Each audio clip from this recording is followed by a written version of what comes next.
Buenas tardes, mi nombre es María Elisa Solana, soy profesora regular adjunta del Departamento de Microbiología, Parasitología e Inmunología de la Facultad de Medicina de la Universidad de Buenos Aires y además soy profesora adjunta y dicto clases en la Universidad Nacional de Luján. En esta oportunidad vamos a dictar la teórica correspondiente a toxoplasmosis, que forma parte de la asignatura de Microbiología y Parasitología 2. Los objetivos de la clase que planteamos son, en primer lugar, tratar de abordar la toxoplasmosis desde un punto de vista que es integral. Y vamos a definir y reconocer cuál es la importancia epidemiológica y cuáles son las estrategias de profilaxis para la toxoplasmosis. Vamos a enunciar los factores predisponentes a la enfermedad, establecer las formas clínicas más frecuentes y cuáles son actualmente los criterios y metodologías diagnósticas más utilizadas. Para cumplir con esos objetivos nos vamos a basar en los siguientes contenidos. Vamos a definir el agente causal y el mecanismo de transmisión de esta patología y iniciando de esta manera un poco de la historia de esta parasitosis, quién la produce, qué patología causa y el diagnóstico de ella.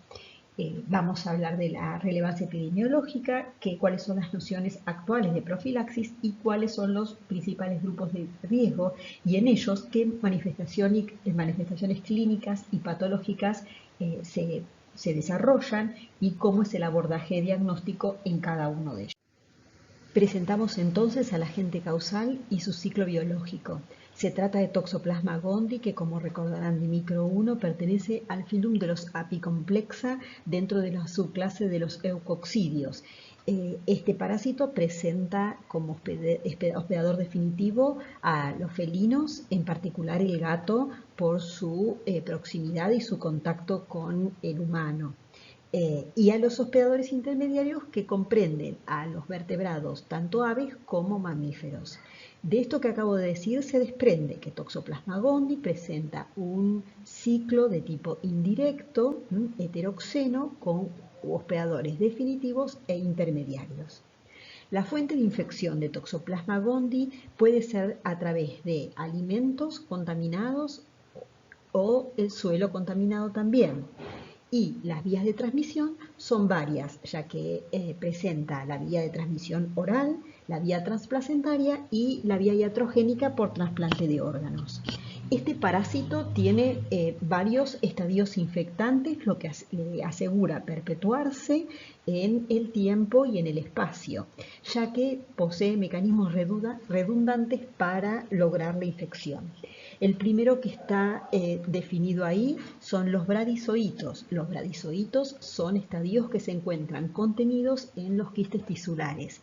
Los quistes tisulares son formaciones que, como su nombre lo indica, están presentes en los tejidos. Otros estadios infectantes de interés epidemiológico son los esporozoitos. Los esporozoitos están contenidos dentro de las estructuras llamadas ooquistes. Y por último, los taquizoitos. La duración de esta esporogonia va a depender de las condiciones del medio externo y suele, en condiciones de clima templado, tomar entre 2 y 3 días, aún puede llegar a ser hasta de una semana. Estos quistes infectivos que se encuentran en el medio ambiente ahora tienen la capacidad de infectar al hospedador intermediario o a otros gatos, es decir, nuevos hospedadores definitivos. En el caso de los vertebrados que vemos acá, como pueden ser los roedores o el ganado porcino, caprino, ovino, etc., incorporan estos ooquistes infectivos a través del consumo de pasturas o en el caso de los cerdos, como son omnívoros, puede ser hasta de basura que contenga materia fecal del gato. De esta manera, el elemento infectante van a ser el ooquiste maduro que contiene esporozoitos que ingresan por vía oral en estos animales, llegan al intestino y el parásito reconoce que no se trata de su hospedador definitivo, por lo tanto no se multiplica en el intestino, sino que lo atraviesa y alcanza la circulación a partir de la cual se vehiculiza dentro de una célula nucleada hacia diferentes tejidos, entre ellos las fibras musculares. Allí se enquista y forma los llamados quistes tisulares. Nos toca ahora decir y tratar de referir a cómo es que el humano se incorpora a este ciclo biológico, a esta transmisión. El humano se puede infectar a través de, como dijimos antes, de distintos estadios infectivos. Uno de ellos pueden ser los quistes maduros o infectantes eliminados con la materia fecal, el cual las personas lo incorporan a través del consumo de agua, frutas, verduras contaminadas con ellos o por contacto con heces de gatos o del mismo animal y sin cumplir con las medidas de aseo correspondientes. De esta manera, estos ooquistes ingresan como formas infectantes por vía oral. Hay que destacar también que hoy en día también si bien clásicamente se piensa que es a través del consumo de verduras y frutas, los brotes por aguas contaminadas con materia fecal de felinos, inclusive de felinos silvestres y de gatos domésticos en lugares de recreación o donde haya habido lluvias y haya posibilidad de filtración de esa materia fecal a lo que va a ser luego aguas de consumo, constituye un mecanismo epidemiológico de relevancia. Bien, pero no solo es a través del consumo de aguas y verduras o de frutas o contacto con el gato, sino que los humanos también pueden infectarse a través del consumo de carne. Esta carne proviene de los animales herbívoros que yo contaba, que los ingerían a través del consumo de las pasturas, y cuando las personas consumen carne de ellos insuficientemente cocida, adquieren la infección por vía oral y el estadio responsable de esa transmisión son los bradizoitos contenidos en los quistes tisulares. Es importante destacar que existen ciertas culturas en el mundo que consumen los bifes, por ejemplo de cerdo, como los franceses, que de tipo vuelta y vuelta, en donde la carne en el interior permanece totalmente cruda, o otras culturas como los países árabes que consumen una especie de albóndigas o de carne que se encuentra muy macerada, muy especiada, pero que es carne cruda. De esta manera adquieren la infección a través de los bradizoitos que también ingresan por vía oral. Entonces, hasta ahora definí dos mecanismos de infección a través de los ooquistes o de los quistes tisulares, en el cual el parásito ingresa en el humano por vía oral, y una vez que ingresa allí se reconoce que tampoco el humano es su hospedador definitivo, por lo tanto atraviesa el epitelio intestinal y infecta. Una vez que puede arribar a un capilar sanguíneo, infecta células nucleares, fundamentalmente monocitos, en donde el parásito también aumenta su número porque requiere establecer la infección en este hospedador intermediario, proceso que lo hace por endodiogenia en el interior de los fagocitos, y allí se multiplica. Claro que como el parásito se encuentra en sangre, el sistema inmune lo sensa y entonces empieza el aumento y la producción de interferón gamma tanto por células de la respuesta innata como las células NK, como los linfocitos CD8 o linfocitos CD4, y este interferón gamma es el que va a activar los mecanismos de control inmunes contra el toxoplasma. Por lo tanto, como el parásito sensa de que el ambiente en la sangre es hostil y se recluye en los tejidos, y allí se sigue multiplicando por endodiogenia, pero con un ritmo y un metabolismo mucho más lento que el que lo hacía durante la primoinfección, antes que se estableciera una respuesta inmune de tipo adaptativa. Es en esta situación en que existe en la etapa aguda que sigue a la primoinfección un alto nivel de taquizoitos y que estos taquizoitos que están presentes o contenidos en el interior de los monocitos pueden llegar a la placenta y de esta manera multiplicarse en los tejidos de la placenta y alcanzar la circulación fetal o el líquido amniótico. De esta manera, entonces, el parásito puede llegar al bebé en gestación, por eso está involucrada o está graficada en este esquema de transmisión a una mujer gestante. Entonces, para cerrar este tema, debemos decir que para que exista transmisión congénita, la mujer gestante debe tener altos niveles de taquizoitos en circulación y esto se lo da solo que una primoinfección, es decir, que una mujer debe adquirir la infección durante su embarazo para existir la posibilidad de transmisión a su bebé. Una vez que se termina la etapa aguda de la infección, también en el humano el parásito se recluye en los tejidos, fundamentalmente otra vez en las fibras musculares, también se puede recluir en órganos hematopoyéticos o ricos en sistema fagocítico mononuclear y también en el sistema nervioso. Entonces es allí en donde el parásito mantiene esta multiplicación lenta como quistes tisulares. Debemos mencionar que otro mecanismo de transmisión que dijimos en la diapositiva anterior es el trasplante de órganos sólidos fundamentalmente, y en este caso los quistes tisulares son los responsables de la transmisión de individuos que son dadores de órganos a individuos receptores que están inmunodeprimidos para evitar el rechazo de órganos. Entonces, esta es otra vía de transmisión en donde los quistes tisulares son los responsables de la misma. Bueno, entonces vamos a referirnos a los aspectos históricos del descubrimiento de este parásito. Fíjense que en 1908 Nicole y Manceau en Túnez descubren a Toxoplasma en un pequeño roedor que se llama Ptenodactylus gundi, por eso es su nombre de Toxoplasma gondii, y en Brasil Splendore lo encuentra también este parásito en conejos. Recuerden que es un parásito muy distribuido en la naturaleza. En el 65 Desmond y colaboradores comprueban la transmisión por el consumo de carnes y en el año 70, no van antes, ustedes son muy jóvenes, pero sí, este es un año de referencia seguro para sus padres o para familiares cercanos a ustedes, Frenkel y colaboradores pudieron describir completamente el ciclo biológico de Toxoplasma gondii. Frenkel es uno de los padres de la toxoplasmosis. En cuanto a los aspectos históricos de la patología, en el año 1913, es decir, a principios del siglo XX, Castellani realiza la primera descripción de un caso humano que presentaba fiebre prolongado y que estaba asociado a hepatosplenomegalia. En ese momento lo designa como Toxoplasma pirogenes. En 1923, en Praga, Hanku describe el primer caso de una toxoplasmosis ocular en un pequeño que tenía 1 año que además tenía meningoencefalitis asociada a coriretinitis e hidrocéfalo.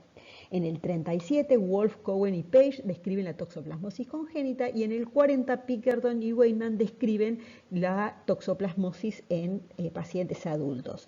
En 1942, otro gran descubridor de la toxoplasmosis describe la llamada tríada característica de la infección congénita, que se da el nombre de tríada de Sabin, que la van a ver perfectamente en los seminarios de congénitas de micro 2, y en 1985 Brady y colaboradores realizaron los primeros estudios sobre toxoplasmosis y SIDA, es decir, una vez que en la década del 80 con el advenimiento del HIV aparecen los primeros casos graves y mortales por Toxoplasma gondii. En cuanto al diagnóstico, en 1948, Sabin, que les mencioné antes, y Feldman desarrollaron una prueba serológica típica de toxoplasmosis, que es esta que la van a ver acá. Se llama dye test, dye en inglés es colorante, es que la prueba se basa en la utilización de un colorante, que es una prueba especialmente diseñada para el diagnóstico de toxoplasmosis y que posee muy alta especificidad. En 1981, Desmond y colaboradores desarrollaron una prueba de inmunoabsorción para el diagnóstico de la toxoplasmosis aguda y de esta manera nos permitía diagnosticar la presencia serológica de anticuerpos marcadores de infección aguda. Y en 1989, hacia fines de la década de los 80, Berks y colaboradores desarrollaron la técnica de PCR, que es el momento crítico en donde apareció la PCR como herramienta molecular de alta sensibilidad para el diagnóstico de la toxoplasmosis, y es lo que tienen graficado en este gel con el amplicón, producto de la amplificación del genoma de Toxoplasma gondii en muestras biológicas. Entonces, nos tenemos la pregunta que aparece en esta diapositiva es por qué tenemos que tener en cuenta la toxoplasmosis en esta facultad o desde la mirada de la salud pública. Si bien los datos son un poco viejos, ahí me olvidé de poner que es de 1993 esto. En Estados Unidos el costo sanitario de criar un niño con infección congénita fue de 5,3 mil millones de dólares, y además porque sigue siendo la primera causa de muerte por encefalitis en pacientes que presentan SIDA. Y este problema tiene que ver con que su distribución es cosmopolita. Cuando hablé del ciclo biológico les conté hospedadores intermediarios que pueden ser múltiples, desde domésticos hasta silvestres, pasando por todas las aves y los mamíferos. Por tanto, no nos es difícil entender que la distribución de este parásito es cosmopolita y que su prevalencia en los humanos de infección humana se encuentra entre un 25 y 65% dependiendo de la población, porque hace un ratito les conté que había pautas o algunas costumbres muy arraigadas en ciertas sociedades que facilitan esta cadena de transmisión, y que estas pautas culturales son muy difíciles de modificar, ni que hablar de erradicarlas, ¿no es cierto?, o de cambiarlas. Entonces, según los lugares del mundo y de las costumbres alimenticias y también del grado de saneamiento que haya en el ambiente, recuerden que es una parasitosis que se transmite por fecalismo, porque la materia fecal de los gatos son los que vehiculizan esta parasitosis. Entonces varía de acuerdo a la localización geográfica mundial. Por supuesto que existen condiciones que son más favorables y desfavorables para la transmisión, y es fácil entender que los climas que son mucho más fríos y más secos son desfavorables. Los zooquistes prefieren ambientes tropicales, húmedos, con materia orgánica, ¿sí?, como climas subtropicales, en donde le permiten la mayor sobrevida a estos zooquistes y la probabilidad de encontrar un huésped susceptible y mantener su ciclo de transmisión. Como les contaba, existen regiones en el mundo con alto consumo de carne mal cocida o carne cruda, y esto hace que en la población siga existiendo una alta prevalencia. Y dado que el grupo de niños tienen menos arraigados los hábitos higiénicos, se entiende que una infección entre niños de entre 0 y 4 años, la prevalencia de infección está asociado fundamentalmente a infección, obviamente a infección congénita o a infección por ooquistes. En cambio, la población adulta tiene que ver más con hábitos de carnivorismo. Bueno, acá les estoy mostrando nada más que en son como dos imágenes bastante muy parecidas, en donde habla la prevalencia en Europa, mostrando que Francia es un país con alta prevalencia de toxoplasmosis por esta costumbre de comer los bifes bien crudos en el interior. Esto va cambiando, disminuye en Grecia y disminuye en Escocia, mientras que en Latinoamérica, fíjense que el mayor nivel se da en Costa Rica, en Brasil y un poco más abajo en Argentina. Debemos decir que en países como Francia o como Escocia, que son países desarrollados, la transmisión se da fundamentalmente con el consumo de alimentos cárnicos, es decir, que el elemento infectante suele ser los quistes tisulares presentes en la carne, mientras que en países de Latinoamérica la alta contaminación fecal del ambiente habla de que el mecanismo de transmisión más frecuente se da por el consumo de verduras, aguas o frutas contaminadas con materia fecal felina. Sin embargo, todos muestran variabilidad de acuerdo a las características de saneamiento del país o de las costumbres de la población. Bueno, en esta diapositiva, que es estrictamente epidemiológica, habla de que existen numerosos estadios evolutivos que acabo de mencionar en el ciclo de vida, pero no todos son igualmente eficientes en la transmisión. Por ejemplo, como ven allí, les puse que aquí está el gato. Entonces fíjense que el bradizoito tiene una dosis infectante, requiere de infectarse con un bradizoito para establecer la infección en el gato, mientras que si un gato se infecta con esporozoitos requiere de un número de 1000. Por lo tanto, es más eficiente para establecer la infección en el gato que el gato se infecte con un bradizoito, cosa bastante frecuente porque si estamos hablando de la característica depredador que tiene los animales del gato, entonces entendemos que el gato se infecta por consumo, por cazar, fundamentalmente presas que pueden ser aves o roedores, que contiene bradizoitos en sus tejidos.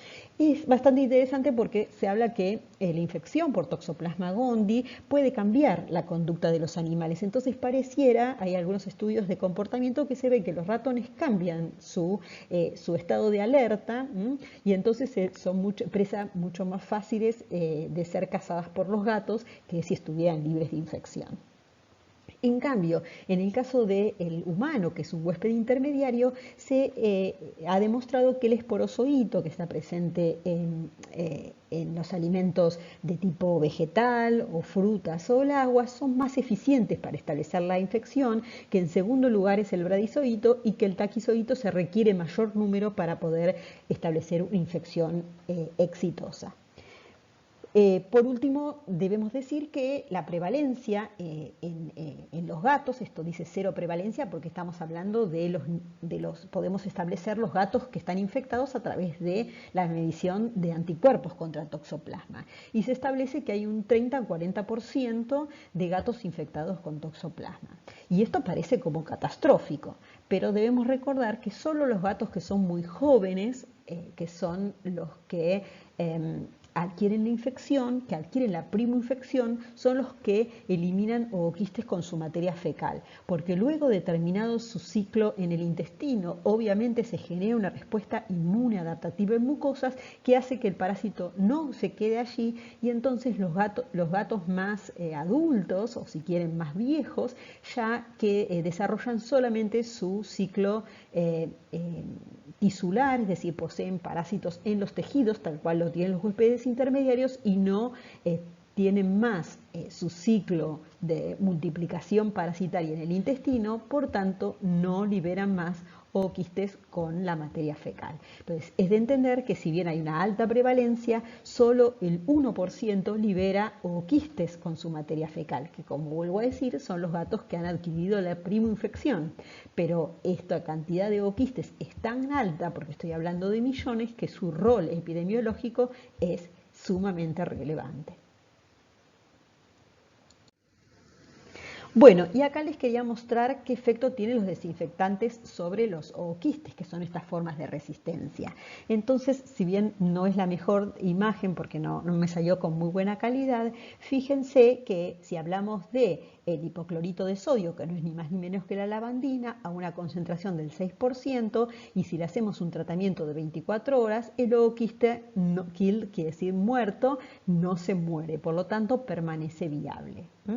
En cambio, otros tratamientos mucho más agresivos de esterilización, como es o de alta desinfección, como es el ácido paracético, durante 48 horas al 5%, sí los mata, pero no así la cloración del agua, que tampoco, después de un tratamiento de 24 horas con 100 miligramos por litro, tampoco afecta la viabilidad. Y acá, como dice en el último recuadro rojo, la luz ultravioleta es variable su efecto, por lo tanto no es un tratamiento seguro.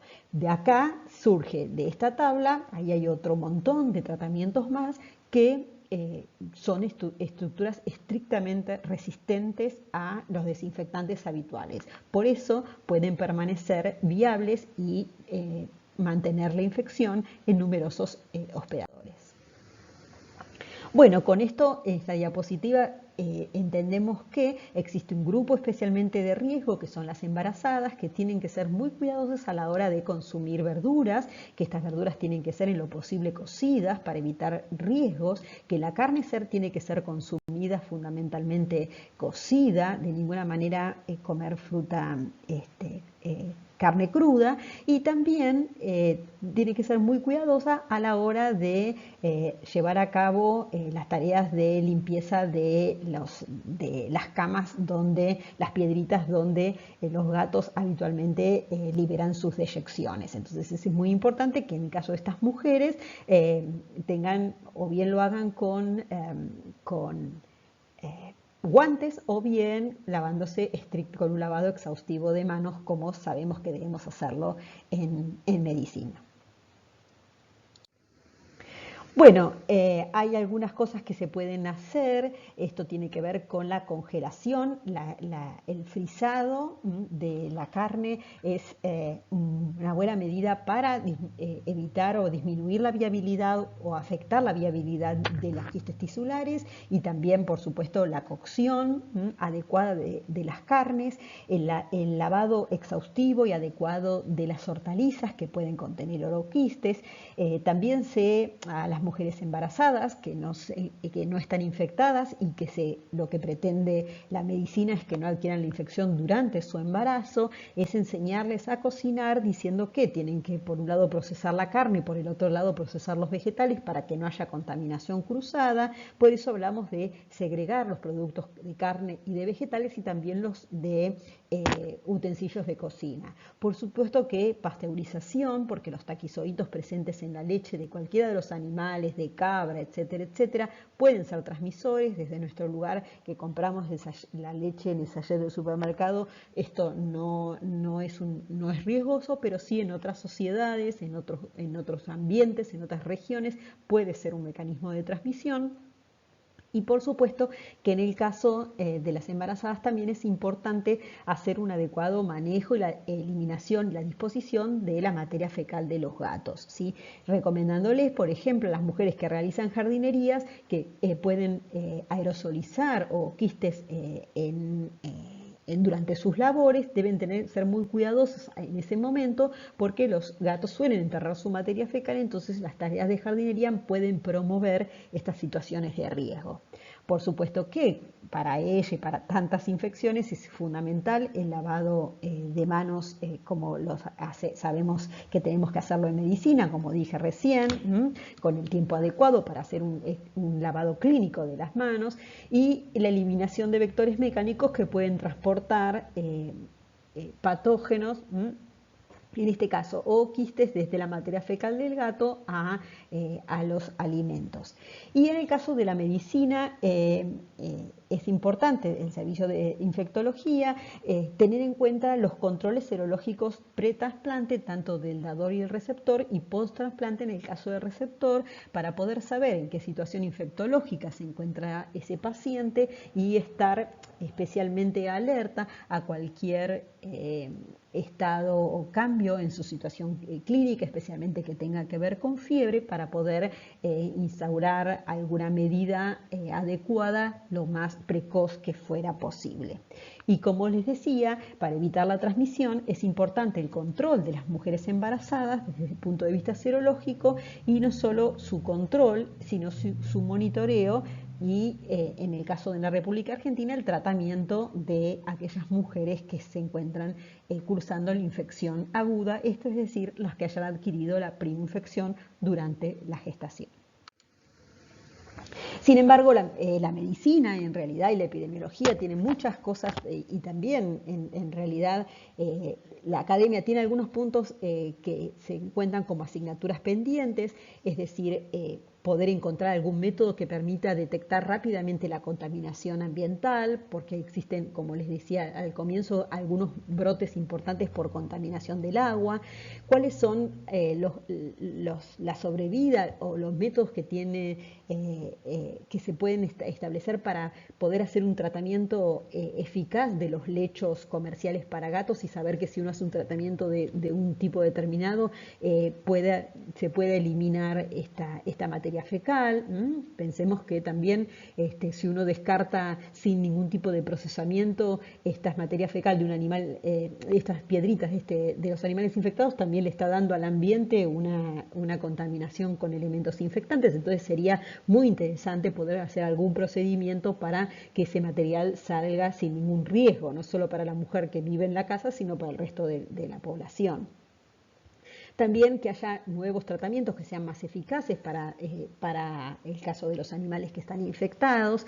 Por supuesto que el desarrollo de vacunas para evitar, en el caso de los gatos domésticos y los de la calle, que son los que se encuentran dando vueltas y son posibles que se buscan su propia comida, ¿no es cierto? Los famosos gatos callejeros que buscan su propia comida y de esta manera adquieren la infección y la transmiten y mantienen el ciclo de transmisión. Y como les decía, el manejo de la población de gatos de la calle, la disminución de la contaminación del ambiente con ooquistes, que sigue siendo un punto vital para el caso de los veterinarios que fomentan diariamente el mantenimiento o la tenencia responsable de animales, ¿no es cierto? Y tratar, en este caso de los gatos, pero también de los perros, que haya cada vez menos cantidad de perros y gatos en la vía pública, no solo por la toxoplasmosis, sino por la rabia y tantas otras zoonosis que ustedes conocen. Bueno, sería también interesante poder establecer algún método biológico que permita a la medicina discriminar si una persona se infecta por una vía o por la otra, para poder establecer medidas epidemiológicas de control, poder hacer un test diagnósticos sensibles para los gatos con el que tienen enfermedad clínica, educar y enseñar sobre toxoplasmosis en el ambiente profesional y en el público en general. Sigue habiendo muchos mitos que hay que derribar en cuanto a esta enfermedad. Mucha gente solamente lo asocia a los gatos y vimos que es súper importante, pero también existe otro mecanismo de transmisión que no son solamente los gatos. También sería importante establecer cuáles son los factores que afectan la virulencia de los distintos genotipos de Toxoplasma gondii. Nosotros sabemos hoy que no existe un único genotipo de Toxoplasma gondii que se encuentra circulando en el mundo, que se encuentran bien focalizados. Hay un genotipo que se encuentra en Europa, hay otro genotipo que se encuentra en Estados Unidos, y en Latinoamérica hay un genotipo completamente diferente de aquellos, que tiene connotaciones clínicas diferentes y que sigue siendo una gran incógnita de cómo se originó y cuáles son las consecuencias que tiene estos genotipos que están dando vueltas por el mundo.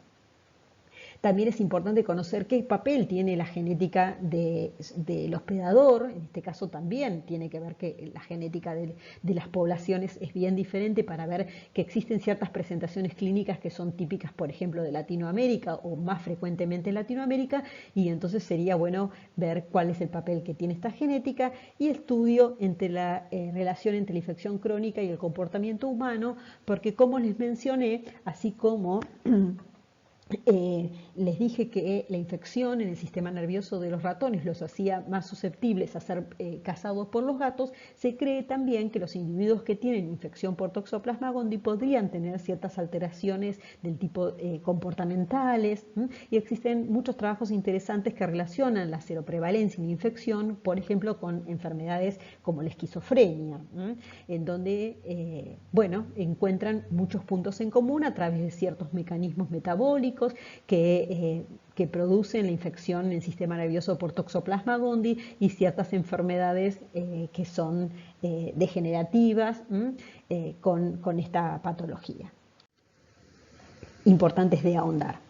Bueno, Entonces, en esta diapositiva nos vamos a referir a cuáles son los signos y síntomas que presenta una persona infectada por Toxoplasma gondii. Y sabemos que los inmunocompetentes generalmente no tienen sintomatología, por eso su gran distribución. Ocasionalmente pueden tener un síndrome gripal con adenopatías, con astenia, dinamia, es decir, cansancio, fatiga. Y esto no es patognomónico, no es propio de toxoplasmosis, sino de cualquier infección, que como es una infección aguda, cursa con un tiempo y luego se remite, desaparece clínicamente, como suelen aparecer, por ejemplo, las enfermedades de naturaleza viral. Entonces es muy raro que la gente lo asocie a una infección por este parásito. En Latinoamérica, como les dije, la presentación de la infección aguda, cada vez hay mayor cantidad de casos de individuos que presentan signos y síntomas y estos están asociados a enfermedades oculares. Entonces, en Latinoamérica hay mayor incidencia de coriorretinitis en los individuos adultos que adquieren la infección a través del consumo de carne o de verduras y que manifiestan sintomatología clínica, y esta sintomatología es de naturaleza ocular. En el caso de los neonatos y los individuos inmunocomprometidos pueden presentarse en forma sintomática en el caso de los neonatos, pero también en forma de hepatitis, de compromiso de aparato respiratorio, como es la neumonitis, también desórdenes neurológicos y también ceguera, que es la evolución de lesiones oculares irreversibles. A continuación vamos a profundizar en algunas de las presentaciones clínicas como la toxoplasmosis ocular. Esta presentación suele ser una de las causas más frecuentes de coriorretinitis y uveitis posterior, es decir, del 35 al 50% de los casos de coriorretinitis y uveitis son producidos por toxoplasma. Se manifiesta entre la segunda y tercera décadas de la vida, siendo posible manifestarse como una secuela de infección congénita o bien como una infección adquirida. Como les decía, suele ser una presentación clínica muy habitual o muy frecuente en Latinoamérica. ¿Cuáles son los síntomas que presenta un paciente con coriorretinitis por toxoplasmosis? Obviamente, alteraciones en su agudeza visual, una visión borrosa, dolor ocular, la presencia de flotadores, distorsión, que es la metamorfosia, y también fotofobia. Es importante hacer un diagnóstico diferencial con otras etiologías infecciosas como es la meningitis, la tuberculosis, gonorrea, otras enfermedades de naturaleza viral como citomegalovirus y herpes, y otras infecciones parasitarias como toxocara y otras nematodes como son las filarias, como oncocerca y loa, que produce la loasis, que no se han descrito casos, no hay gran cantidad de casos en la República Argentina. Bueno, como dijimos recién, la toxoplasmosis ocular es una manifestación clínica frecuente de pacientes que padecen esta infección. Sin embargo, la presentación clínica varía según cuál es el grupo afectado, es decir, cuál es el grupo de riesgo. En los individuos adultos inmunocompetentes suele ser unilateral, es decir, afecta un solo ojo, indolora, no produce ningún tipo de dolor y es de naturaleza unifocal, es decir, presenta en el fondo de ojo un solo foco o una sola lesión. La visión suele ser buena en estos pacientes a no ser que se vea afectada la mácula del ojo. En los neonatos, en cambio, puede aparecer uveitis anterior y en un 75-80% de los niños pueden tener coriorretinitis bilaterales, es decir, ambos ojos afectados por esta patología. Puede tener una presentación severa con un compromiso de 2/3 de la mácula, y estos niños que nacen con toxoplasmosis congénita presentan microftalmia, pueden presentar glaucoma, inflamación del vitrio y parálisis ocular. En el caso de los inmunocomprometidos es bastante frecuente la aparición bilateral, es decir, compromiso de ambos ojos, en donde su presentación suele ser severa es de naturaleza multifocal, es decir, se puede ver en un fondo de ojo múltiples focos de compromiso en donde se puede ver el daño que produce el parásito por la misma reproducción que lleva a cabo en las células retinianas, y de esta manera al reproducirse las destruye y las lisa. Esto luego, a medida que evoluciona la infección, se reemplaza por tejido fibrótico y el individuo no recupera la visión. Y en estos tipos de pacientes, esta localización también puede estar asociada con la presencia de masas ocupantes en el sistema nervioso central. Entonces también puede correlacionar con la aparición de manifestaciones o de clínicas de naturaleza neurológica. En cuanto a las manifestaciones oculares, estos pacientes pueden tener parálisis ocular, alteración del campo y nistagmos, que no es ni más ni menos que los movimientos involuntarios del ojo. Esta toxoplasmosis ocular, en donde aparece, como dijimos, con una vasculitis, hay una zona de vascularización adyacente a la lesión, donde puede haber una lesión alrededor de o cercana a la papila, de naturaleza blanquecina, que tiene bordes difusos, que tienen la apariencia de copo de algodón, como dijimos, con edema, con uveitis posterior y vitritis. Se puede ver en esta imagen. Esta es la imagen de un fondo de ojo normal, donde se puede ver la papila óptica y la mácula, y fíjense cómo se ve el fondo de ojo de un paciente que tiene toxoplasmosis ocular, donde aparece la misma papila, pero se ven naturaleza de lesiones de diferente tiempo de desarrollo. En este caso se puede ver cómo la lesión fue reemplazada por una cicatriz de tipo fibrótica, mientras que el resto tienen formas activas, ¿sí? Como lo pueden ver en este caso. Este es el aspecto algodonoso que mencioné yo anteriormente. El diagnóstico suele ser de tipo clínico, es decir, los oftalmólogos tienen muy claro cómo se ve esto y cuál es el diagnóstico en base a los antecedentes, y fundamentalmente es de naturaleza clínica. Por supuesto que también siempre están las alternativas moleculares, que no se realizan de rutina acá en la Argentina, en donde se puede buscar la presencia del parásito en el humor acuoso a través de reacciones de PCR o de biología molecular, amplificando el genoma del parásito, ¿sí? Entonces recuerden que todas estas lesiones son producto de la multiplicación y de la existencia del parásito en los sitios de la lesión. Bueno, otra presentación es la toxoplasmosis congénita como tal. Tenemos que hablar de la toxoplasmosis congénita diciendo que del 35 al 40% de las mujeres susceptibles contraen la enfermedad en la edad reproductiva. Y esto constituye un problema, que este porcentaje alto de mujeres puedan adquirir la enfermedad en momentos en donde también puedan quedar embarazadas.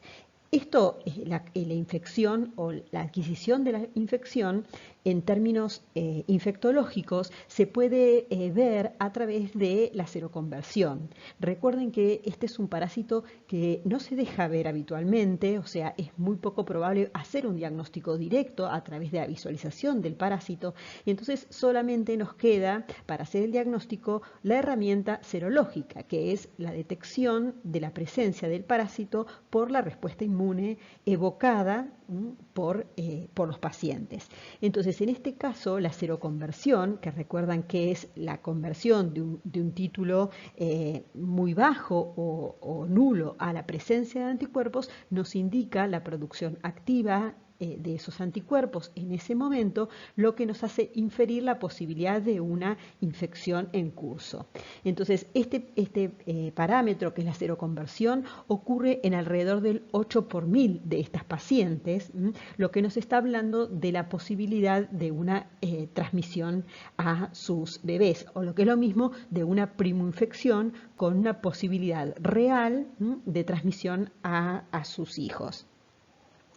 Y el problema que tenemos con esta patología es que las gestantes que cursan infección, no solo las gestantes, sino que en general es una infección que no presenta sintomatología propia. Entonces es muy difícil, si si no se piensa de antemano, o si no se evalúa o si no hace un screening con la intención real de poder pesquisar la posibilidad de transmisión congénita en una mujer embarazada, es muy difícil pescarla desde la clínica. Entonces, si nosotros decimos que las mujeres de gestantes son un grupo de riesgo por la posibilidad real de transmisión a sus hijos, es necesario pesquisar estas mujeres para evitar en lo posible ese tipo de transmisión.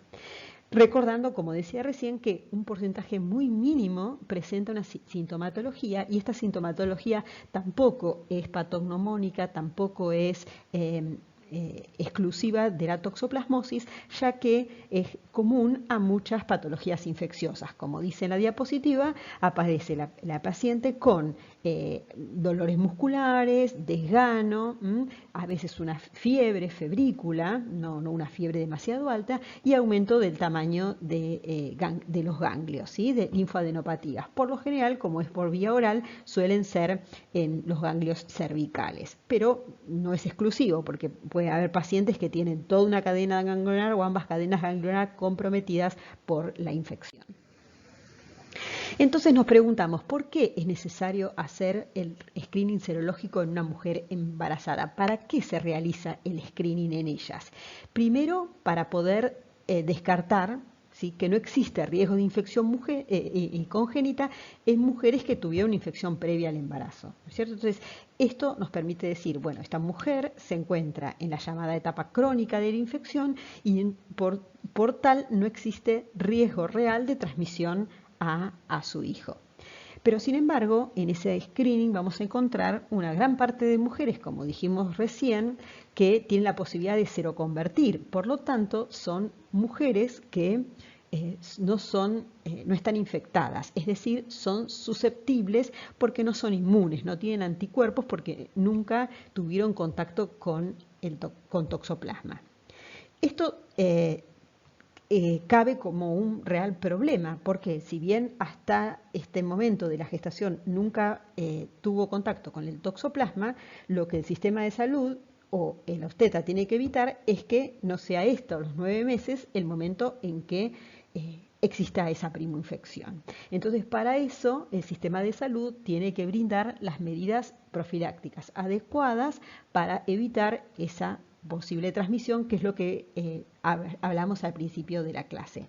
Y entonces después vamos a ver cómo es que el sistema de salud ve si la mujer entendió las consignas de profilaxis, si las cumplió realmente y tiene algunas herramientas como para hacerlo. Esto siempre y cuando las mujeres lleven a cabo los controles de embarazo. Hay un gran porcentaje de mujeres que no acuden a los controles de embarazo, que van directamente a parir a los centros de salud y se escapa toda esta posibilidad de hacer screening. Entonces, descartamos las que no tienen riesgo de transmisión. Las que existe posibilidad de infección durante el embarazo, les tenemos que enseñar cuáles son las medidas para evitar infectarse con toxoplasma. Y por último, tenemos que, más allá de todo, detectar que hay mujeres posiblemente que hagan seroconversión durante el embarazo. Y entonces, en este caso, y aquí en la Argentina, lo que podemos ofrecer es un tratamiento para evitar la transmisión congénita y específicamente el impacto que puede tener en el desarrollo de ese bebé la transmisión de toxoplasma al bebé. Entonces se puede hacer un seguimiento y en algunos casos hasta se puede hacer el diagnóstico prenatal para ofrecer la posibilidad de un buen tratamiento. Sin embargo, esto está dado por diferentes protocolos a los cuales uno puede acceder por la bibliografía y no es uniforme. Por eso pusimos ahí que el diagnóstico y el seguimiento es diferente en cada país, porque hay países que el Estado ofrece la posibilidad de hacer un seguimiento gratuito a lo largo de todo el embarazo, significa cada uno de los meses que cursan el embarazo, y otros que solamente uno por trimestre o que no tienen cobertura, ¿sí? Entonces, realmente pocos países tienen programas de diagnóstico prenatal y tratamiento y obviamente son aquellos países que tienen mejor cobertura de salud y además que tienen alta incidencia. Y el ejemplo más claro es Francia. Todo esto porque también, si bien representa un gasto para el sistema de salud, también, como dijimos al principio de la clase, para el sistema de salud representa un gran gasto el nacimiento de un chico con toxoplasmosis congénita. Bueno, y acá nos vamos a parar en esta diapositiva que habla de la cinética de los anticuerpos de una persona que adquiere la infección. Entonces pueden ver en el eje de las X tiempo, acá dice en meses, y acá habla de los niveles de anticuerpos, es decir, la cantidad de anticuerpos que tiene en la sangre un paciente infectado. Entonces, como pueden ver, este es el momento en el cual una persona adquiere la infección, en el momento 0. A partir de allí, aproximadamente a los 15 días, como ven acá, la mitad de un mes, comienza obviamente la formación de la primera inmunoglobulina que está presente durante la primoinfección. Esta inmunoglobulina es la inmunoglobulina M que se ve acá en curva verde. A posteriori comienza la síntesis de otra inmunoglobulina que tiene una cinética parecida pero un poco más acotada, que se ve en gris, que es la inmunoglobulina A. Y en forma más desfasada aparece la inmunoglobulina G, que presenta niveles mucho más altos y que aumenta en forma exponencial durante la etapa aguda de la infección, es decir, de la primoinfección, para luego descender y mantenerse con niveles medibles durante el resto de la vida.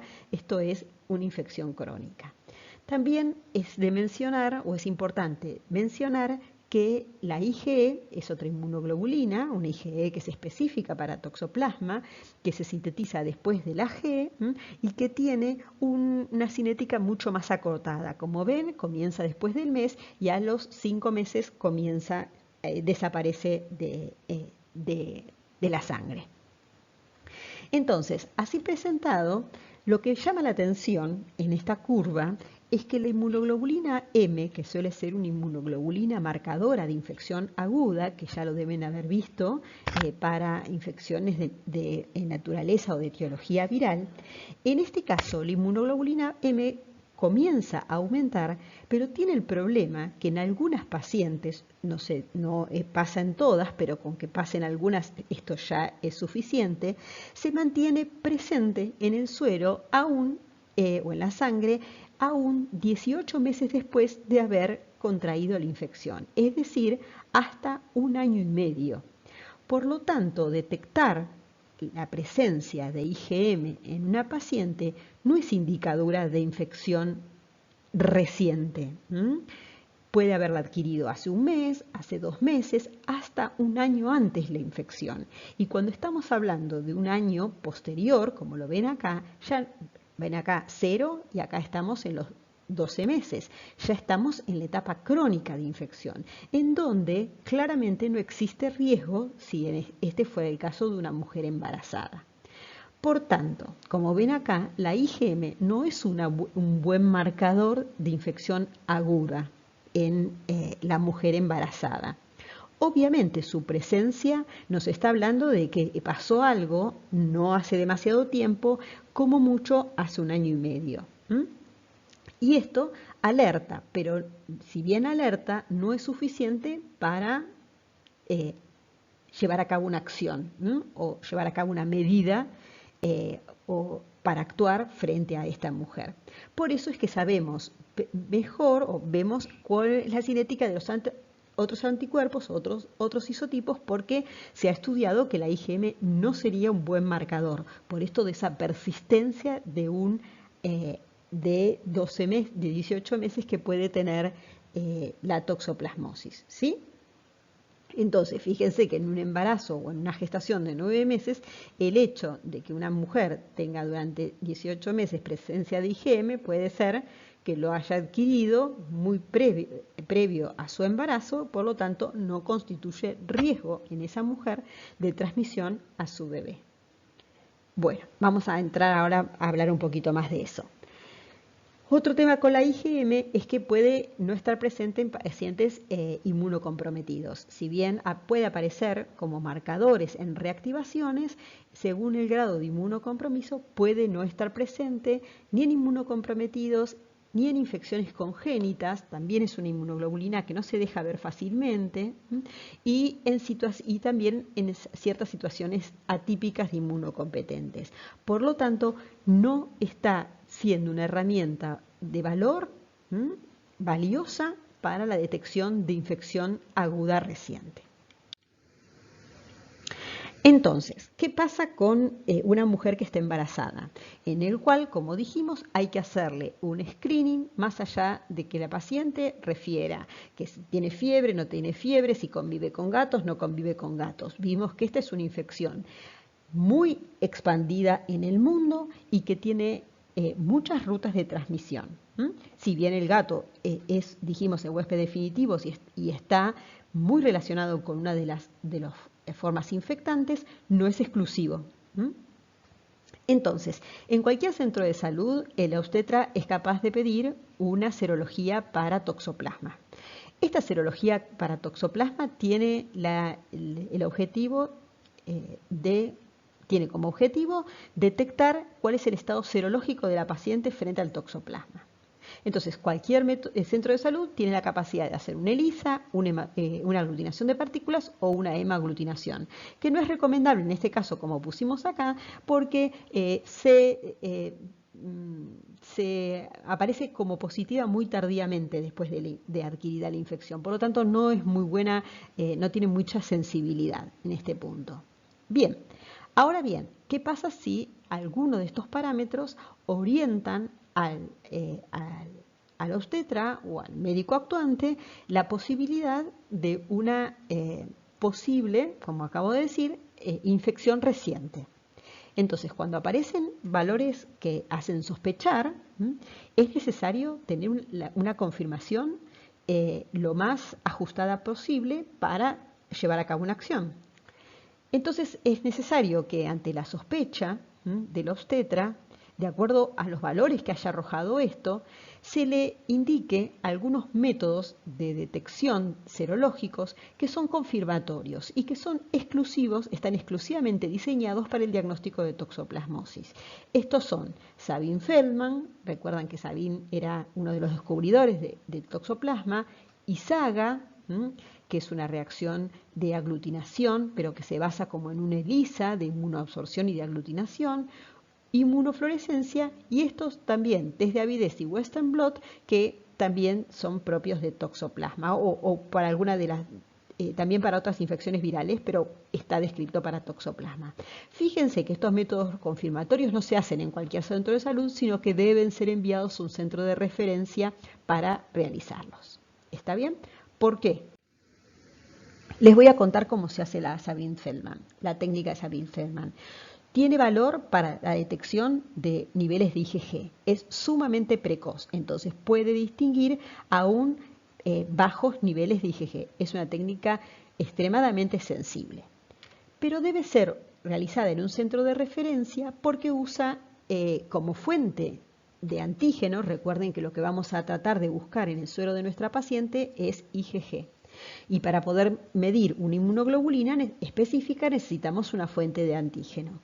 En este caso se tratan de las formas de toxoplasma que se llaman taquizoitos, que en este caso son taquizoitos vivos, quiere decir que son taquizoitos viables. ¿De dónde los sacamos? ¿A dónde los vamos a conseguir? Bueno, se mantienen por pasajes en ratones. Entonces se infectan ratones, recuerden que cualquier mamífero es susceptible a la infección por toxoplasma, entonces se los infecta experimentalmente y después de un tiempo uno sabe, el investigador o el laboratorista sabe que ese ratón tiene muchos parásitos, esto es, muchos taquizoitos, y se los saca para poder hacer esta técnica. Se los purifica para poder hacer esta técnica. Entonces ya estamos hablando de una complejidad, porque el sitio, el centro de referencia, tiene que tener un bioterio, es decir, un lugar donde se crían ratones que van a estar infectados, con lo cual constituye un riesgo de bioseguridad, para mantener esta fuente de antígenos brindados por los taquizoitos vivos. ¿Cómo los usamos o cómo hacemos la técnica? Bueno, obviamente vamos a usar el suero de nuestra paciente, que es a quien queremos tratar de cerrar o ver, digamos, cerrar el tema de diagnóstico de toxoplasmosis en cuanto a infección reciente, y vamos a usar el suero de nuestra paciente. Bien, ese suero tiene que estar descomplementado. Recuerden que el complemento es una serie de proteínas que están en el suero, que actúan, que forman parte de la respuesta inmune innata, pero que también tiene la capacidad de fijarse a las moléculas de inmunoglobulina, en particular la IgG y la IgM, y de esta manera son capaces de lisar cualquier microorganismo que se encuentre de manera extracelular. ¿Estamos? Entonces, el complemento que tenemos todos en nuestro suero es eliminado por un tratamiento con calor específico que se hace en el laboratorio. Sin embargo, para que se lleve a cabo esta reacción, se pone en contacto los taquizoitos, se pone en contacto el suero de la paciente a quien queremos estudiar que tengan anticuerpos y se le agrega complemento. Complemento que no es el complemento de la paciente, es un complemento exógeno que yo lo uso, que lo saco del freezer para llevar a cabo la reacción. Se compra esto, ¿sí? Es un reactivo que se le agrega de manera exógena. Y se le suma a esto un colorante vital que se llama azul de metileno.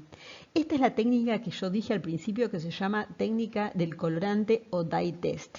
Y este colorante es el azul de metileno. Como es un colorante vital, significa que va a teñir a las células que están vivas. Vital viene de viva, ¿no es cierto? Entonces,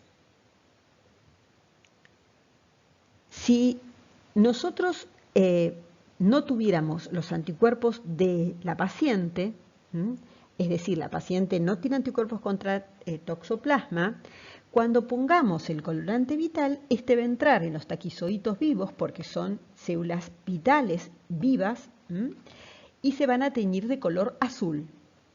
Sin embargo, si la paciente tuviera anticuerpos del isotipo IgG, estos se van a unir específicamente a los antígenos de toxoplasma y una vez que se unió este antígeno con la IgG, a esta unión, como es una IgG, se va a pegar en el fragmento Fc de la inmunoglobulina la fracción de complemento exógena que yo agregué en la reacción.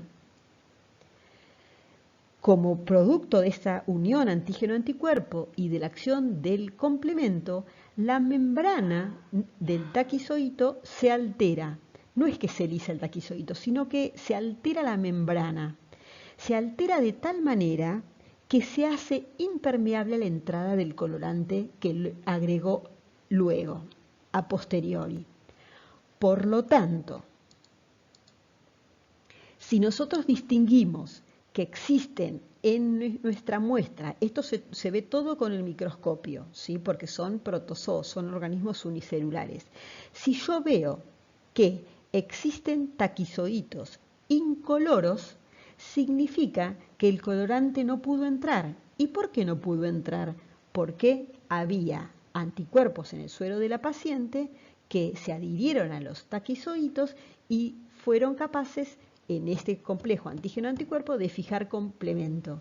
Esta unión antígeno-anticuerpo con el complemento modificó la membrana del taquizoito e impidió la entrada del colorante vital. Es así que se considera que la reacción es positiva, es decir, que hay anticuerpos IgG en el suero de la paciente si disminuye el número de taquizoitos coloreados. ¿Está bien? Entonces, sin el suero siempre va a haber una reacción de control en donde no pongamos anticuerpos y vamos a ver que va a tener todos los taquizoitos azules. Y luego lo voy a poner con el suero a diferentes diluciones, como se hace en las técnicas serológicas. Recuerden que se titula y se ve a medida que aumenta la dilución, cuál es el número de parásitos que están coloreados y cuáles no. No importa cómo se saca esto, la cuestión es que ustedes tienen que saber interpretar en un futuro, cuando les viene una reacción de Sabin-Feldman, qué es lo que está diciendo, cuál es el fundamento de la técnica para entender esta técnica, que es una técnica de referencia que es altamente sensible y altamente específica. Bueno, pero sin embargo, a las pacientes, como en toda serología o en toda infección, no se le pide solo IgG, sino que también se le pide IgM, porque la señal de alarma de esta infección va a estar dada por la presencia de IgM y de IgG, ¿no es cierto? Entonces, la presencia de IgM y de IgG hace al médico sospechar de una posible infección reciente y vamos a tener que ver cómo lo hace, cómo hace para poder tener más claro que esto esté ocurriendo. Entonces, para poder detectar IgM puede hacer una inmunofluorescencia, pero lamentablemente la inmunofluorescencia puede tener falsos negativos en cuanto a la IgM por algunas enfermedades, puede haber factor reumatoideo en el suero de los pacientes y dan reacciones falsamente positivas. Entonces se diseñó esta técnica que se llama ISAGA, que mide los anticuerpos IgM en el suero de la paciente y que son anticuerpos específicos contra toxoplasma. La sigla ISAGA remite a la palabra de inmunoabsorción, aglutinación y ensayo, ensayo en inglés. Entonces es una técnica de inmunoabsorción, como si fuera un ELISA, de aglutinación y un ensayo para medir IgM. Entonces, esta técnica tiene como fundamento una placa que tiene pegados, ¿sí?, por procedimientos químicos, anticuerpos que detectan IgM humana. Entonces, esto que ven acá de azul es una plaquita negra que tiene pegados inmunoglobulinas que detectan IgM. Entonces, yo le tengo que poner el suero de la paciente. Entonces pongo el suero de la paciente que le quiero medir la IgM y en ella se van a pegar todas las IgM que tengan en su suero. Pero claro, van a ser todas las IgM que tengan, no va a ser solamente en el caso de que tuviera contratoxo. Esto que ven en azul es una inmunoglobulina que captura IgMs en el suero de la paciente. Ahora es el paso en el cual yo le voy a dar la especificidad a la técnica. Entonces, a esta técnica, a esta situación o a este hoyito o este lugar en donde se captaron IgMs de la paciente, le voy a agregar taquizoitos. ¿Vivos? No, son iguales a los anteriores, pero están fijados con formol, de tal manera de que ya están muertos. Entonces, le agrego taquizoitos, que son estas medialunitas que tenemos acá, ¿y qué va a pasar? Van a pasar dos situaciones, que había inmunoglobulina, también el suero en este caso está descomplementado, me había olvidado de decirles, y en este caso, como es una técnica de aglutinación, si esta IgM fuera dirigida contra toxoplasma, los toxoplasmas van a quedar retenidos y van a formar una red de aglutinación, tal cual ocurre en las técnicas de aglutinación, en donde se forman redes entre los anticuerpos y los determinantes antigénicos que están presentes en la superficie de estos parásitos, ¿no es cierto? Que al estar fijados muestran sus antígenos de superficie. En esta segunda opción, que los marqué con anticuerpos rojos, son anticuerpos IgM, pero no están dirigidos contra toxoplasma. Fíjense que pueden ser un anticuerpo IgM contra el virus de la influenza. Por lo tanto, cuando pongan los antígenos, no van a ser captados, no van a ser retenidos, no van a formar una red y se van a ir al fondo de este well o de este pocillo, como se dice en serología, y se van a caer todos por gravedad. Entonces lo voy a poder mirar con un espejito para poder ver si se trata de un puntito en el fondo o se trata de una red o de un manto que cubre todo el pocillo. En el caso de que forme un manto se tratará de una reacción positiva, en el caso de que haya caído en el fondo del pocillo se trata de una reacción negativa para IgM contra el toxoplasma. Entonces, reacción positiva es un manto, reacción negativa es un pequeño botón que, vuelvo a decir, se mira con un espejito. Ahora bien, ahora que tuvimos claros cuáles son los anticuerpos o las inmunoglobulinas que debemos medir en las mujeres como parte del screening serológico durante la gestación, vamos a analizar los posibles resultados. Uno de ellos, vamos a nombrar el primero, es que la IgG les brinde resultado negativo y que la IgM arroje también resultado negativo. En este caso, interpretamos que no existe ninguna evidencia serológica de la que la mujer esté infectada. Por lo tanto, es a ella en la cual se va a hacer especial énfasis, se va a poner especial énfasis en las medidas profilácticas, se le van a decir cuáles son los riesgos, por lo tanto, todas las medidas profilácticas que mencionamos hace un rato deben ser explicadas, ¿sí?, para que sean comprendidos por la embarazada a fin de que las mismas sean cumplidas con rigurosidad.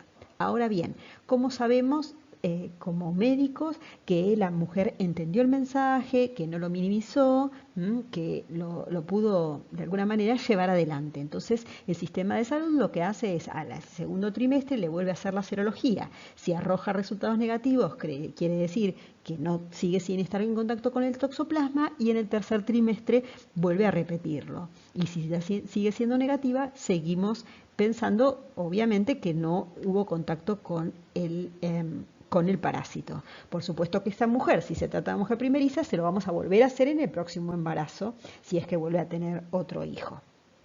Bien, si en alguno de los trimestres diera positivo, como tenemos el valor anterior, sabemos que fue una infección reciente y nos permite actuar con rapidez.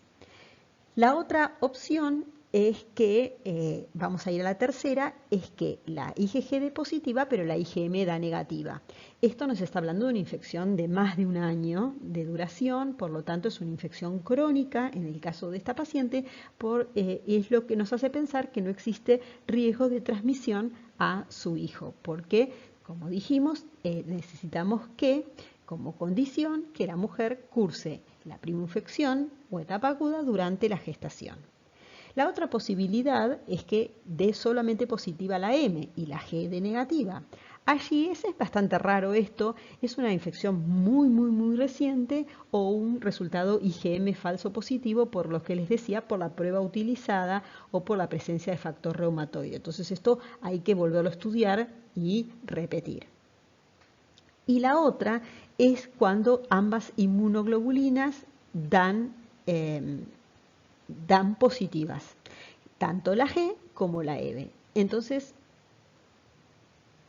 estamos hablando de una infección que ha ocurrido en los 12 meses pasados, posible infección reciente dentro de los 12 meses pasados, sin poder discriminar dentro de esos 12 meses pasados si fue el mes anterior, 2 meses antes, 9 meses, 10 meses u 11 meses. Por lo tanto, es importante y fundamental establecer cuándo ese es el momento, en lo posible, de contacto que ha tenido la mujer contacto con el parásito. ¿Está bien? Bueno, entonces esta serología se la hace durante el primer trimestre. Entonces, con una sola prueba, lo que se recomienda es volver a repetirlo. Sabemos que esto requiere mucho problema porque a veces es difícil. Necesitamos contar con que la mujer vuelva a la consulta. Esto no es fácil en algunos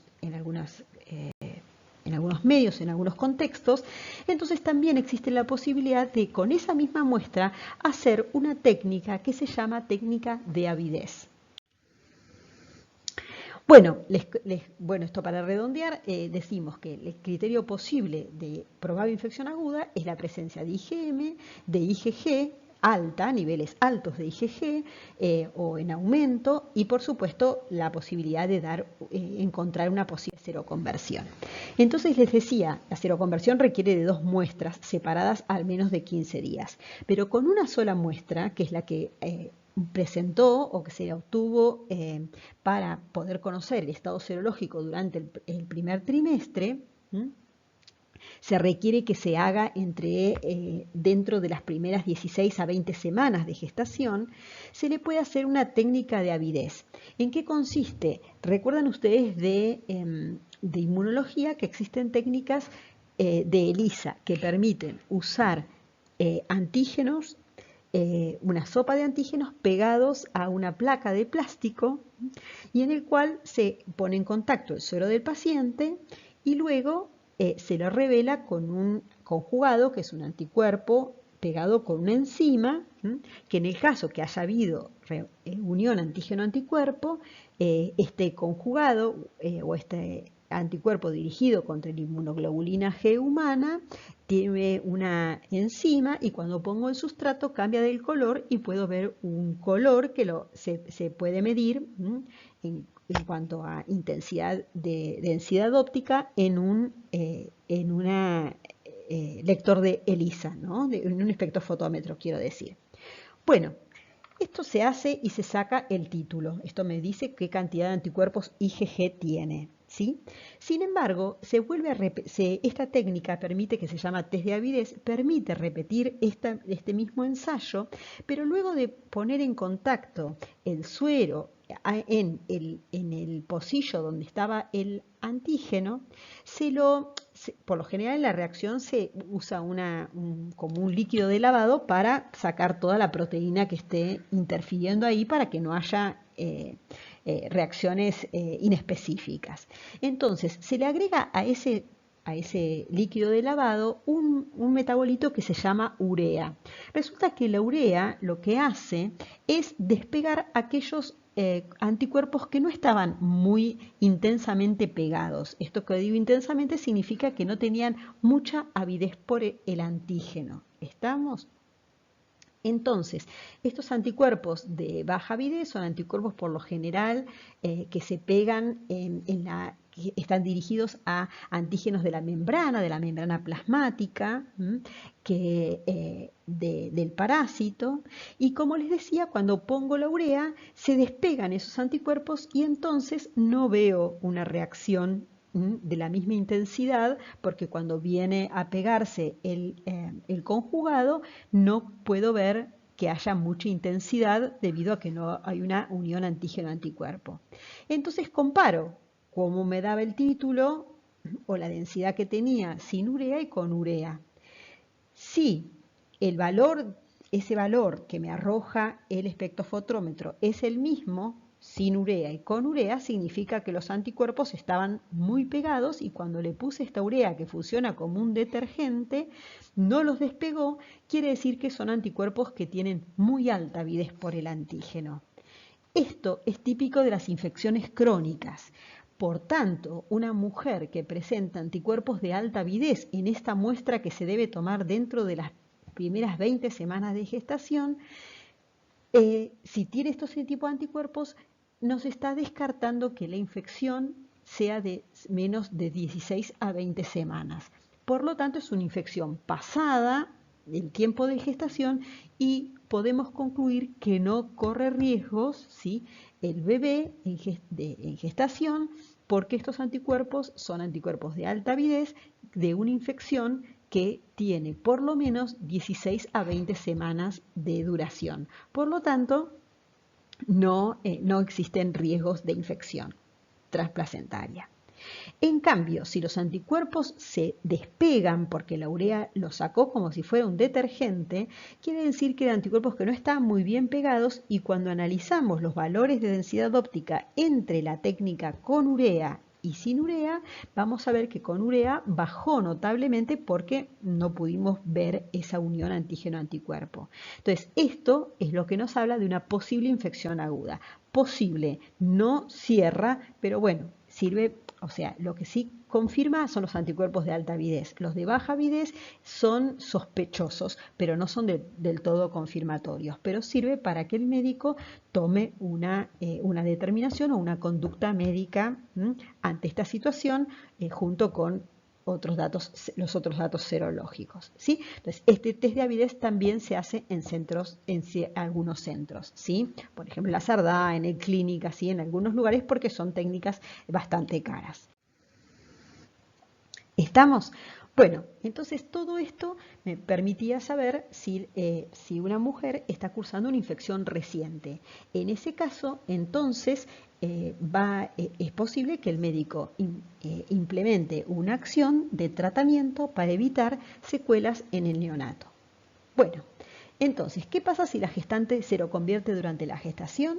Bueno, según el consenso, que ya ven que es el único que se hizo en la Argentina y que ya lleva 12 años, ahora sí va a ser una reunión de toxoplasmosis, de actualización de toxoplasmosis y se suspendió por motivos de pandemia.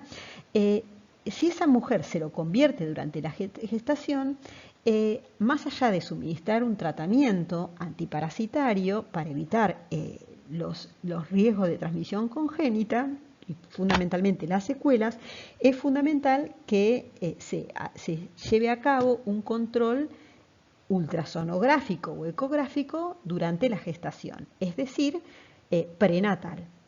Entonces se hace un control ecográfico intraútero y debido a la gran sensibilidad y la resolución que tienen hoy en día los ecógrafos, se puede ver si el niño presenta algún tipo de malformación producto de la infección congénita. Entonces así podemos detectar mediante estas imágenes si el niño tiene una dilatación de los ventrículos cerebrales de manera simétrica, si existen zonas hiperecoicas en el parénquima cerebral que estén dando idea de una posible calcificación cerebral, ¿sí? Que pueden ser ocasionales, ¿sí? O de un edema por una masa ocupante en el cerebro, o el englosamiento de la placenta debido a una reacción inflamatoria, o el aumento del tamaño del hígado y del vaso en el bebé, y también la acumulación de ascitis en el abdomen del niño.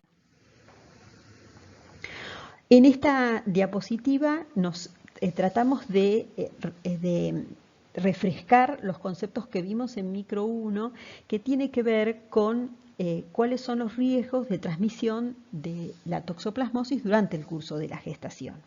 Sabemos que la severidad del cuadro clínico en el niño va a depender de la etapa en que, de desarrollo fetal en que adquirió la infección. ¿No es cierto? Entonces, cuanto más severo va a ser el cuadro clínico, va a depender de en qué momento de la gestación se produjo la transmisión.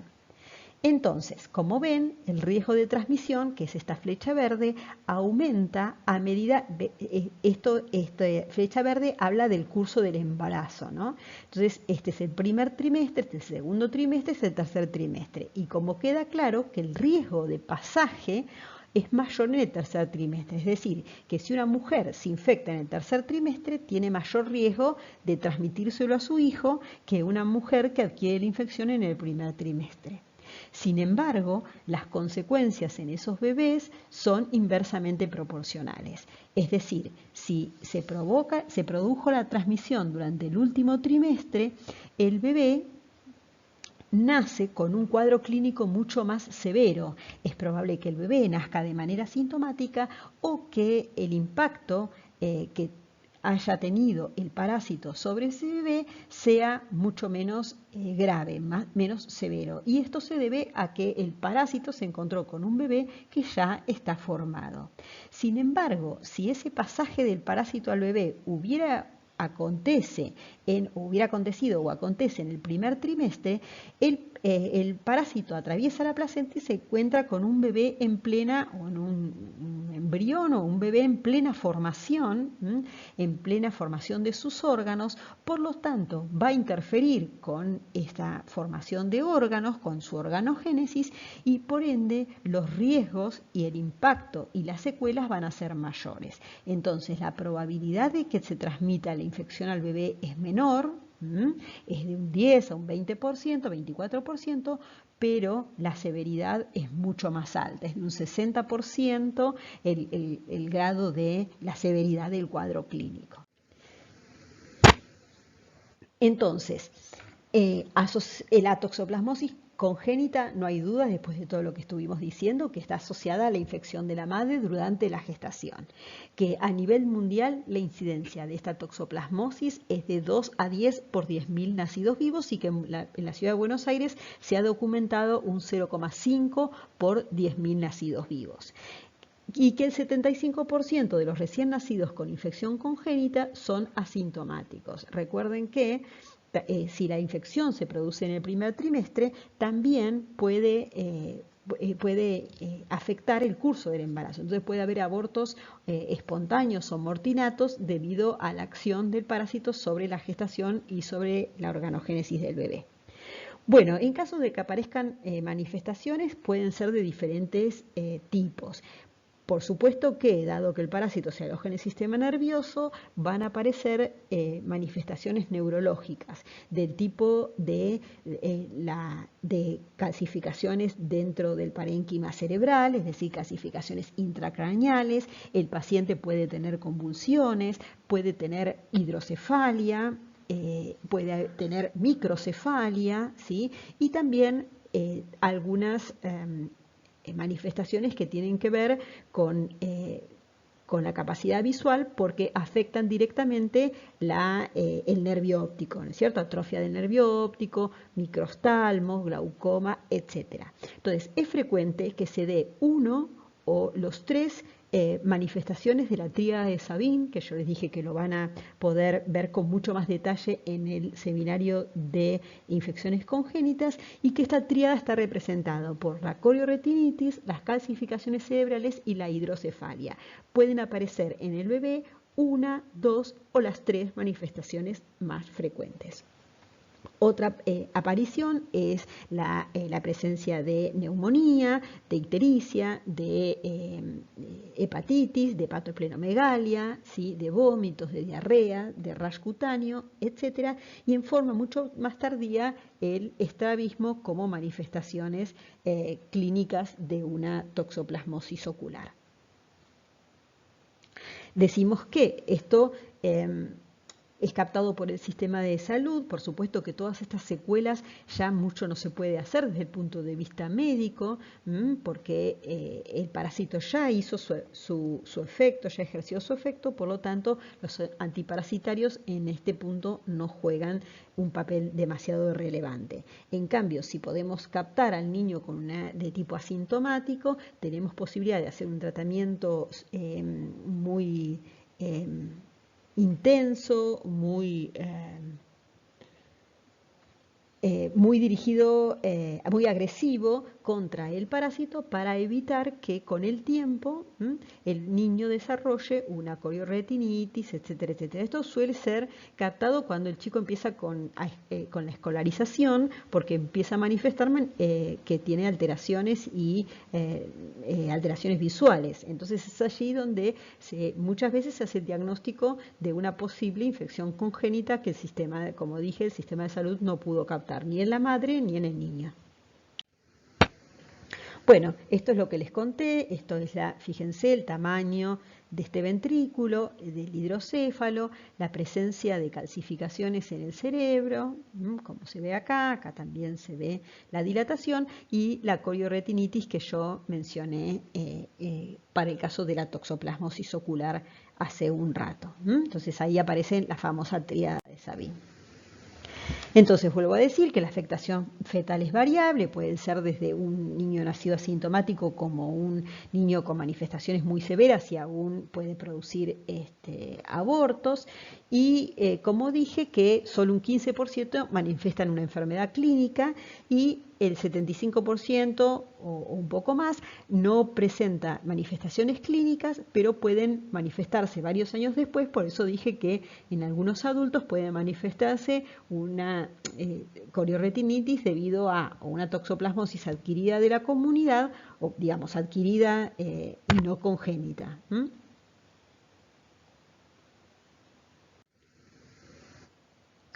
Bueno, ¿cómo se hace el seguimiento de un niño que es asintomático, que nació de una madre con infección aguda? A través de una ecografía cerebral, o sea, todo niño nacido de una madre, aunque haya sido sometida a un tratamiento antiparasitario, el bebé debe ser estudiado desde el punto de vista de un examen de fondo de ojo, un examen ocular, una ecografía cerebral para poder ver la posible hidrocefalia o las calcificaciones y por supuesto la serología. Esta serología se realiza al recién nacido a través de la detección de las inmunoglobulinas M y A y la IgG hasta el año, ¿sí? Porque si es un recién nacido, la búsqueda de IgG me va a dar resultados de la serología materna. Entonces, en esta diapositiva les muestro cómo se hace el diagnóstico de infección congénita en el neonato. Se detecta tanto IgM e IgA, porque como les conté cuando les hablé de IgM, a veces en los neonatos, especialmente aquellos que las madres han sido tratadas con antiparasitarios, puede estar ausente. Entonces la inmunoglobulina A, que tiene una cinética parecida, es mucho más sensible. Se debe tomar el suero en un bebé de más de 10 días, porque si no puede arrojar resultados falsos negativos. O puede aparecer una IgM, algún tipo de IgM inespecífica o una IgM materna también puede aparecer. Entonces se espera los 10 días de vida y si los resultados dan positivos, confirman infección congénita y en el caso que arrojen resultados negativos, antes de estar seguros, se busca después de los 6 meses la presencia de IgG. Si esa IgG después de los 6 meses se encuentra negativa, quiere decir que el chico no tenía infección congénita. En cambio, si aparece un IgG después de los 6 meses, nos indica, más allá de que su primer screening haya dado negativo, que el niño padece de una infección congénita. Bueno, entonces ahora vamos a cerrar el tema de toxoplasmosis e inmunosupresión, que también es otro capítulo importante dentro de la clínica. La toxoplasmosis, como dije, es una infección crónica y puede reactivarse debido a dos causas fundamentales. Una es el desarrollo del síndrome de inmunodeficiencia adquirida. Recordemos que esta patología se da fundamentalmente por un aumento de carga viral y disminución de fundamentalmente de CD4 y que el toxoplasma es un parásito que requiere de una fuerte respuesta celular de tipo Th1 para estar controlado. ¿Se acuerdan? Con la presencia de interferón gamma secretado por los linfocitos. Entonces, en este caso, los individuos que tienen bajo recuento de CD4 pueden reactivar esta toxoplasmosis y encontrarse en la etapa SIDA. Y también otra situación posible, también muy bien descrita en la clínica, es aquellos individuos que han sido sometidos a terapias inmunosupresoras post-trasplante para evitar el rechazo. Bueno, acá tenemos a los pacientes, en esta diapositiva centramos a los pacientes que tienen HIV, ¿sí? En donde existe reactivación. Se cree que existe entre un 3 al 15% en Estados Unidos de un compromiso de foco en el sistema nervioso central. Obviamente en África, que hay una seroprevalencia de HIV muy alta, esto es mayor.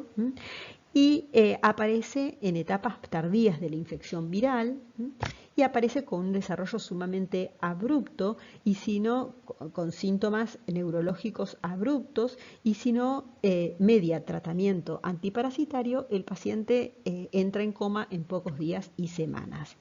Otra manifestación frecuente en este tipo de pacientes es la neumonitis con fiebre, con una molestia pectoral, con disnea y tos no productiva porque no es de naturaleza bacteriana.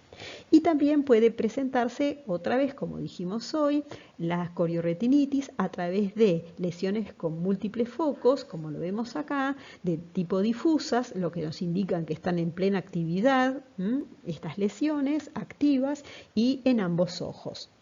Toda esta situación remedia un diagnóstico diferencial con otras patologías en este tipo de pacientes que afectan el sistema nervioso central, como por ejemplo la tuberculosis, citomégalo, Chagas, etc. Y en el caso del compromiso pulmonar, debemos descartar que no se deba a una neumonía por neumosis tejido Beche. Bueno, entonces en estos pacientes que yo les contaba que tienen un recuento de CD4 menor de 100, existe un riesgo de reactivación. Por supuesto que una serología previa es un elemento orientador para tener en cuenta que un paciente con compromiso o con clínica neurológica puede deberse a una reactivación por toxoplasma. Entonces el hecho de contar con una serología previa es un elemento orientador, o que tenga la posibilidad de hacer una serología que arroje resultados positivos también es orientadores, ¿sí? Los pacientes que no tienen, que son seronegativos y que tienen bajo recuento de CD4 requieren un seguimiento permanente, ¿sí? Por la posibilidad de reactivación.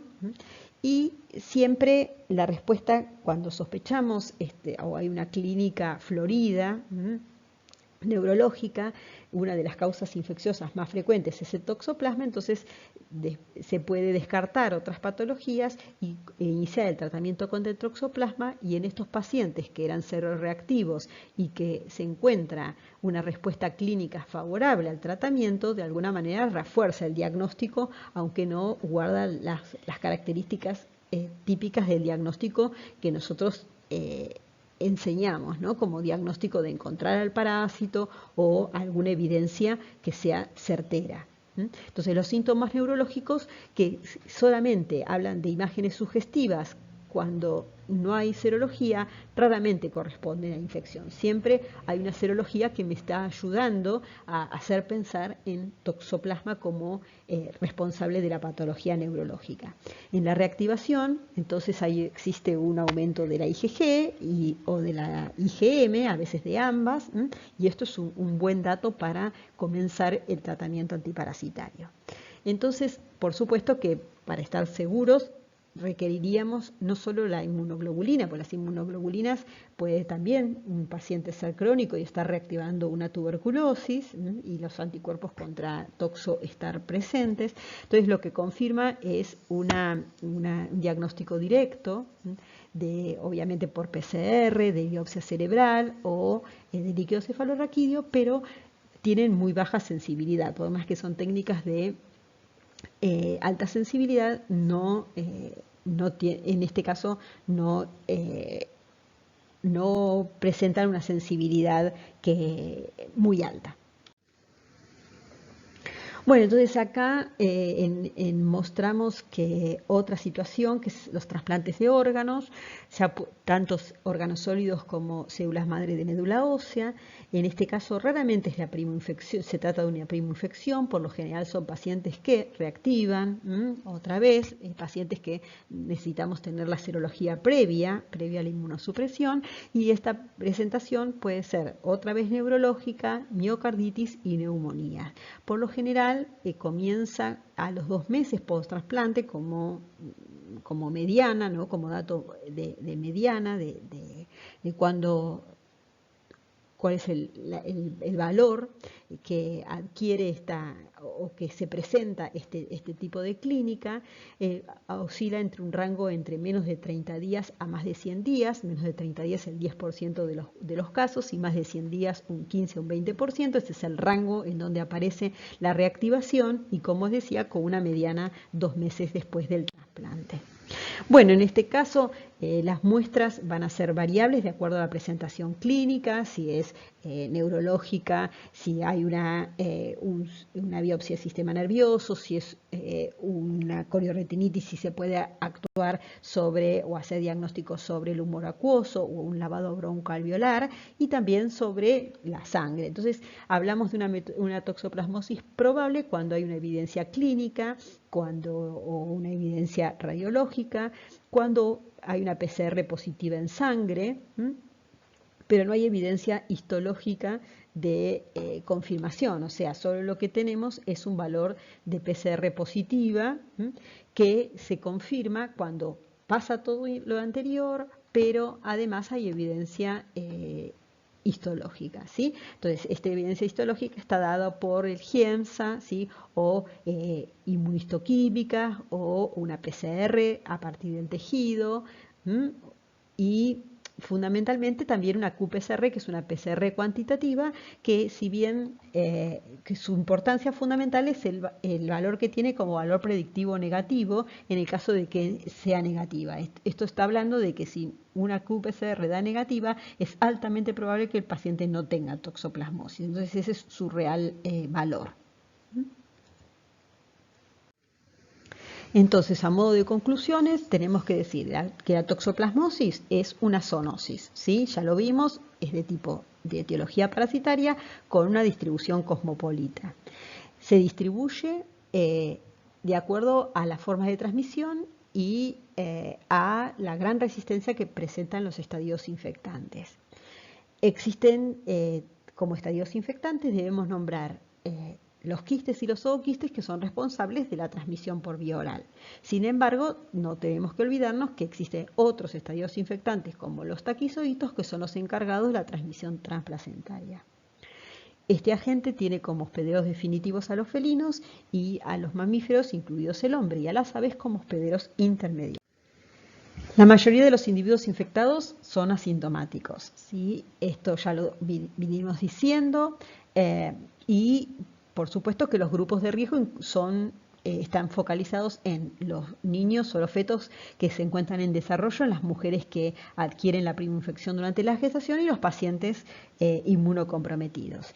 Y si bien la mayoría de las personas son asintomáticos, las manifestaciones clínicas de aparecer son variadas e incluyen el compromiso oftálmico y compromiso del sistema nervioso central, sin descartar que puede presentarse como hepatitis, como neumonitis y como miocarditis.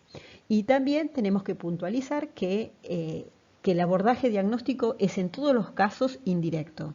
Es de forma rutinaria, hay que buscar anticuerpos en individuos inmunocompetentes, lo cual establece un desafío por lo que significa interpretar la serología en el momento de la infección, ni que hablar si estamos pensando en una embarazada que constituye un real problema a la hora de tomar decisiones, y directo en el caso de pacientes inmunocomprometidos, en el caso de que también sea posible llegar o obtener la muestra para hacer el diagnóstico. Les agradezco la atención que me dispensaron y espero que cualquier duda que tengan lo podamos resolver vía correo electrónico o vía Facebook. Espero anden bien. Buenas tardes.